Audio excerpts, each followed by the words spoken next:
A wife is a female partner in a continuing marital relationship. The term continues to be applied to a woman who is separated from her partner, and ceases to be applied to such a woman only when her marriage has come to an end, following a legally recognized divorce or the death of her spouse. On the death of her partner, a wife is referred to as a widow, but not after she is divorced from her partner. The rights and obligations of a wife in relation to her partner and her status in the community and in law vary between cultures and have varied over time. The word is of Germanic origin, from Proto-Germanic wibam, woman. In Middle English it had the form wif, and in Old English wif, woman or wife. It is related to modern German weib, woman, female, one, and Danish viv, wife, usually poetic, and may derive ultimately from the Indo-European root gifshame, pudenda, cf. Tocharian bequip and Tocharian akip, each meaning female pudenda, with clear sexual overtones. 2. The original meaning of the phrase wife is simply woman, unconnected with marriage or a husband/wife, is preserved in words such as midwife and fishwife. In many cultures, marriage is generally expected that a woman will take her husband's surname, though that is not universal. A married woman may indicate her marital status in a number of ways. In Western culture, a married woman would commonly wear a wedding ring, but in other cultures other markers of marital status may be used. A married woman is commonly given the honorific title Mrs., but some married women prefer to be referred to as Ms., a title which is also used when the marital status of a woman is unknown. A woman on her wedding day is usually described as a bride, even after the wedding ceremony, while being described as a wife is also appropriate after the wedding or after the honeymoon. If she is marrying a man, her partner is known as the bridegroom during the wedding, and within the marriage is called her husband.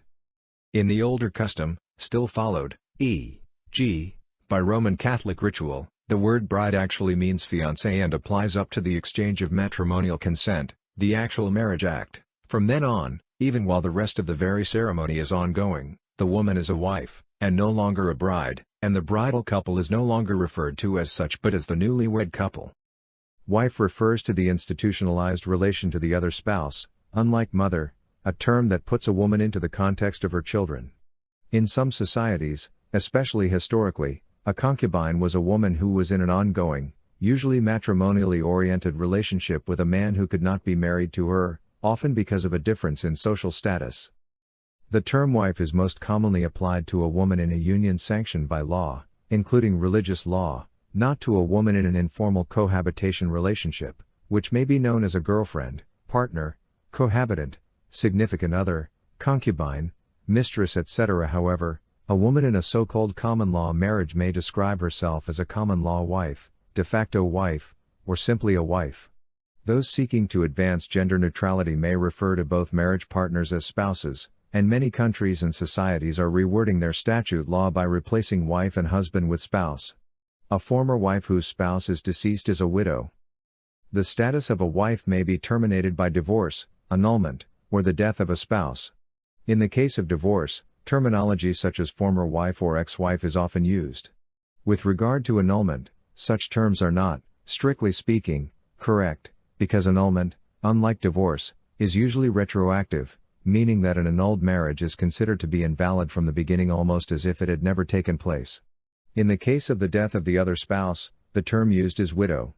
The social status of such women varies by culture, but in some places, they may be subject to potentially harmful practices, such as widow inheritance or levirate marriage, or divorced women may be socially stigmatized. 3. In some cultures, the termination of the status of wife made life itself meaningless, as in the case of those cultures that practice sati, a funeral ritual within some Asian communities, in which a recently widowed woman committed suicide by fire, typically on the husband's funeral pyre. The legal rights of a wife have been since the 19th century, and still are, in many jurisdictions subject to debate. This subject was in particular addressed by John Stuart Mill, in The Subjection of Women, 1869. Historically, many societies have given sets of rights and obligations to husbands that have been very different from the sets of rights and obligations given to wives. In particular, the control of marital property, inheritance rights, and the right to dictate the activities of children of the marriage, have typically been given to male marital partners. However, this practice was curtailed to a great deal in many countries in the 20th century, and more modern statutes tend to define the rights and duties of a spouse without reference to gender. Among the last European countries to establish full gender equality in marriage were Switzerland, 4, Greece, 5, Spain, 6, and France 7, in the 1980s.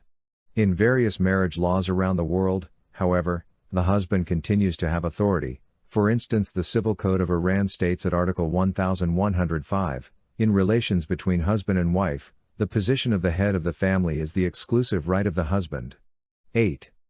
Traditionally, and still in some parts of the world, the bride or her family bring her husband a dowry, or the husband or his family pay a bride price to the bride's family, or both are exchanged between the families, or the husband pays the wife a dower. The purpose of the dowry varies by culture and has varied historically. In some cultures, it was paid not only to support the establishment of a new family, but also served as a condition that if the husband committed grave offenses upon his wife, the dowry had to be returned to the wife or her family, but during the marriage, the dowry was often made inalienable by the husband. 9. Today, dowries continue to be expected in parts of South Asia such as India, Pakistan, Nepal, Bangladesh, and Sri Lanka, and conflicts related to their payment sometimes result in violence such as dowry deaths and bride burning. In some cultures, particularly in the Anglophone West, wives often change their surnames to that of the husband upon getting married. For some, this is a controversial practice, due to its tie to the historical doctrine of coverture and to the historically subordinated roles of wives. Others argue that today this is merely a harmless tradition that should be accepted as a free choice. 10. Some jurisdictions consider this practice as discriminatory and contrary to women's rights, and have restricted or banned it. For example, since 1983, when Greece adopted a new marriage law which guaranteed gender equality between the spouses. 11. Women in Greece are required to keep their birth names for their whole life. 12.